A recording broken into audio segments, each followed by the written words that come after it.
was born and raised in Southeast Washington, D.C., specifically in the Congress Park community, which is a part of a larger area that's now more popular called Congress Heights. And so I'm still in the Congress Heights area.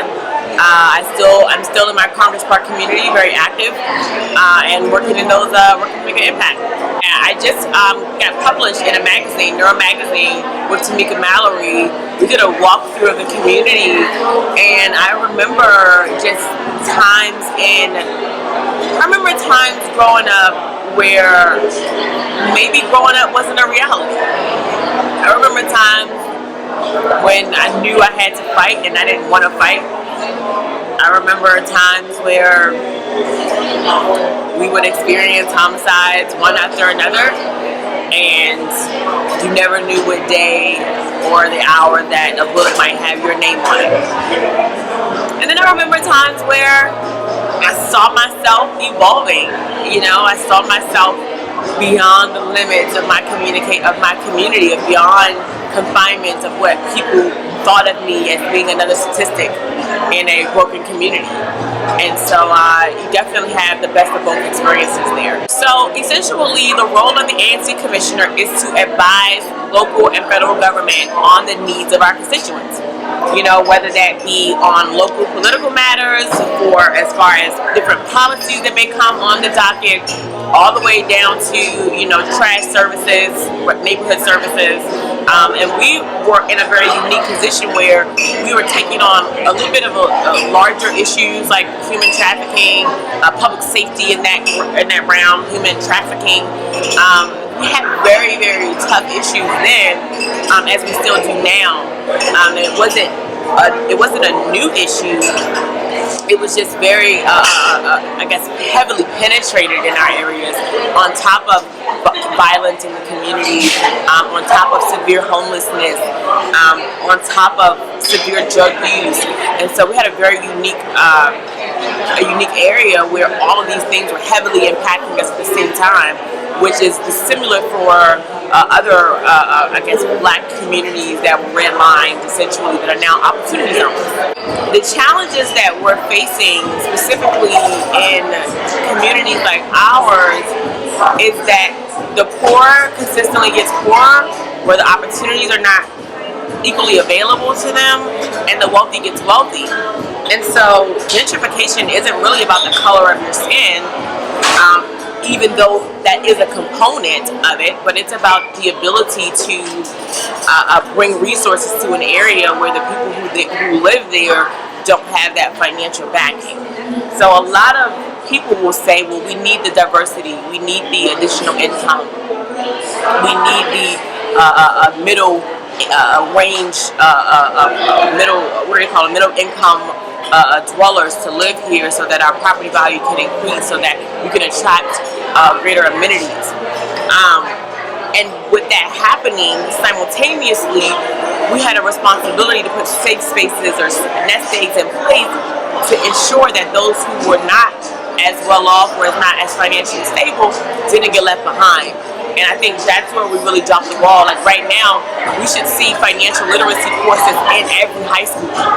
Every high school student should be graduating with a matriculation into some sort of trade if they're not going to go to a 4-year or 2-year college.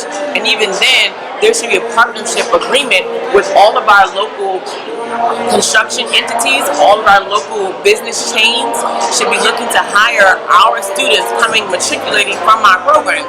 And we are consistently dropping the ball in our education system, which means that we're failing generations forward.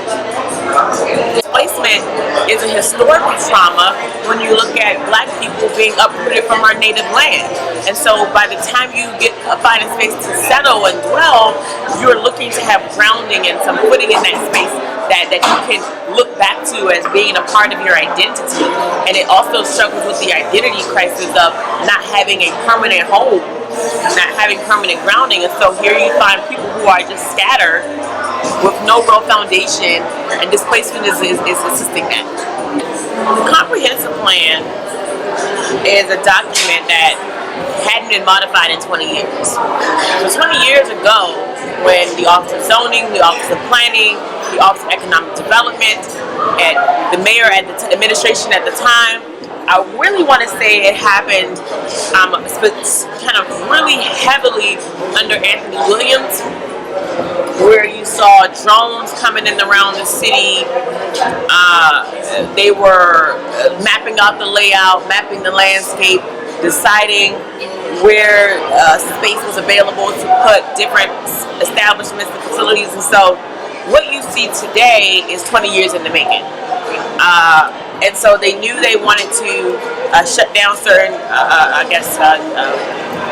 what they call it, project dwellings to develop economically in those areas. They knew they wanted to bring in new businesses, and so in order to do that, the theory is they had to increase the value of the property, meaning that the price of the property went from the same 1 bedroom or 2 bedroom that was once $100,000 went up to $300,000 to live in. And so these are the things that you started to see happening consistently over time, to whereas now that the plans are being in motion, it was already set in stone.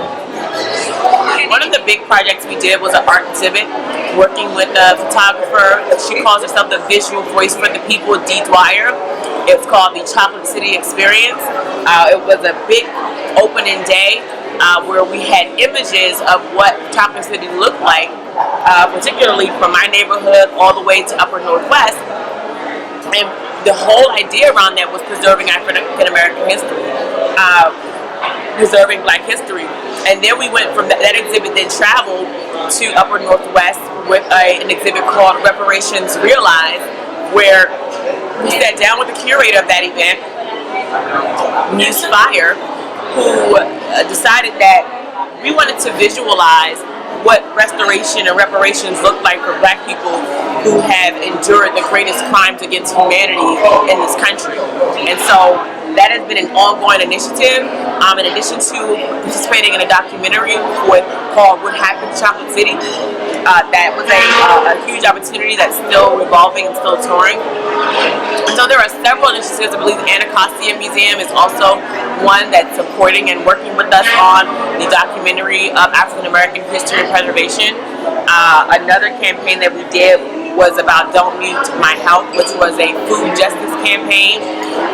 Specifically, my area with that campaign wasn't so much on the legislation side, but it was very actively on creating healthy food options, bringing resources to communities, shedding a light on the fact that I could buy groceries here that are of poor quality than other places, but my groceries would cost more.